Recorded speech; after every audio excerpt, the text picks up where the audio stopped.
Hi friends, Anakapalli వెళ్ళినప్పుడు మా middle class అబ్బాయి కామన్గా అడిగే రెసిపీ ఏంటంటే పకోడీ అనమాట. అందులోనే ఇంక వర్షం పడుతుంది కదా, పకోడీ ఏవో చెల్లి అని చెప్పేసి అడిగాడు. సర్లే అడిగాడు కదా అని చెప్పి చేయడం స్టార్ట్ చేశాను. ముందుగా ఉల్లిపాయలు అన్న సన్నత తీసుకుని ప్లేట్లో తీసుకుని ఇందులో పచ్చిమిరకాయలు, కరివేపాకు, ఉప్పు, కారం, పసుపు, చెక్కదానిపొడి, కొంచెం మసాలా కూడా యాడ్ చేసుకుని బాగా మసాలా అంతా ఉల్లిపాయలు పట్టేలా కలిపేసుకున్నాను. తర్వాత ఇందులోనే ఒక కప్ వరకు శనగపిండి, 2 స్పూన్ల వరకు బియ్య పిండి కూడా యాడ్ చేసుకొని అంతా పిండి అంతా ఉల్లిపాయలు పట్టేలా బాగా కలుపుకున్నాను అనమాట.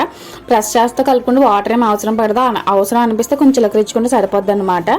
ఈ పకోడీ ఏంటంటే అట్టే గట్టిగా ఉండదు, అట్టే మెత్తగా ఉండదు, ఆ టైప్లో ఉంటుంది. డీప్ ఫ్రైకి ఆయిల్ పెట్టేసుకొని డీప్ ఫ్రైకి ఆయిల్ మరిగిన తర్వాత మంచి గోల్డెన్ కలర్ వచ్చేదాకా డీప్ ఫ్రై చేసుకొని పక్క తీసుకోవడమే. వర్షంలో మిరపకాయ బజ్జీ ఎవరైనా తింటారు, ఐస్ క్రీమ్ తినే వాళ్ళు రొమాంటిక్ ఫీల్ అంటారు కదా, కానీ నాకేంటే పకోడీ తినాలనిపిస్తుంది. మీరే టైప్ కామెంట్ చేయండి. Please like, share and subscribe మీకు సబ్బే యూట్యూబ్ ఛానల్. ఫాలో అవడం మర్చిపోకండి ఫ్రెండ్స్. లైక్ కొట్టండి. అలా వెళ్ళిపోకుండా మంచి మంచి వీడియోస్తో మేము ముందుకు వస్తూ ఉంటాం. కొంచెం సపోర్ట్ చేయండి ఫ్రెండ్స్ మన ఛానల్ని.